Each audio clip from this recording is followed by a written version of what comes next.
మీకు ఒక నిమిషం టైం ఉంటే ఈ క్లిప్ చూడండి. పెళ్లి చేసుకోవడానికి రెడీగా ఉన్నాం.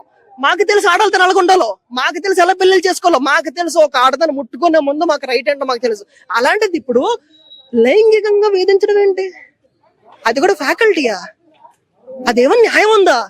వైజాగ్లోని సమతా కాలేజ్లో డిగ్రీ ఫైనల్ ఇయర్ చదువుతున్న ఒక స్టూడెంట్ సూసైడ్ చేసుకొని చనిపోయాడు. లేడీ ఫ్యాకల్టీ చేస్తున్న హెరాస్మెంట్ వల్ల. ఆ లేడీ ఫ్యాకల్టీ ఆ అబ్బాయిని అటు స్టడీస్ పరంగా ఇటు సెక్సువల్గా టార్చర్ చేసి హెరాస్మెంట్ చేశారని చెప్పి తన సీనియర్స్, తన ఫ్రెండ్స్ అందరూ చెప్పారు. వాళ్ళ అమ్మ కూడా చెప్పింది. ప్రాక్టికల్స్ అని చెప్పి రికార్డ్స్ రాసుకొని తీసుకెళ్తే హ్యాండ్ రైటింగ్ బాలేదని చెప్పి మొత్తం చింపేసిందంట. అండ్ మళ్ళీ హ్యాండ్ రైటింగ్ నీట్గా చేసుకొని మళ్ళీ రాసుకొని తీసుకెళ్తే కనీసం చూడనో కూడా చూడలేదంట. పాపం ఎంత ఆలోచించాడో, ఎంత టార్చర్ చూశాడో, తన సొంత ఇంట్లోనే ఉరేసుకొని చనిపోయాడు. మనకున్న ఫీమేల్ కన్సర్న్ వల్ల నిజంగా అబ్బాయి బయటకు వచ్చి ఇష్యూ చెప్పినా మనం ఎవరూ నమ్మం, సపోర్ట్ కూడా చేయం. అదే ఆ ఫీమేల్ ఫ్యాకల్టీ వచ్చి 10 seconds స్టేట్మెంట్ ఇచ్చిందనుకోండి, ఆ అబ్బాయి లైఫ్ నాశనం అయిపోయింది. పాపం అలానే ఆలోచించాడేమో, ప్రాణాలు వదిలేసుకున్నాడు. రీసెంట్గా ఇలాంటి కేసెస్ నెలకొకటి వస్తున్నాయి. ఫ్యాకల్టీ ప్లేస్లో ఉన్న వాళ్ళు మీకు ఇలాంటి థాట్స్ ఉంటే వీలైనంత తొందరగా మీ జాబ్కి రిజైన్ చేసి వెళ్ళిపోండి. వేరే జాబ్లో ఉండి చేసుకోండి.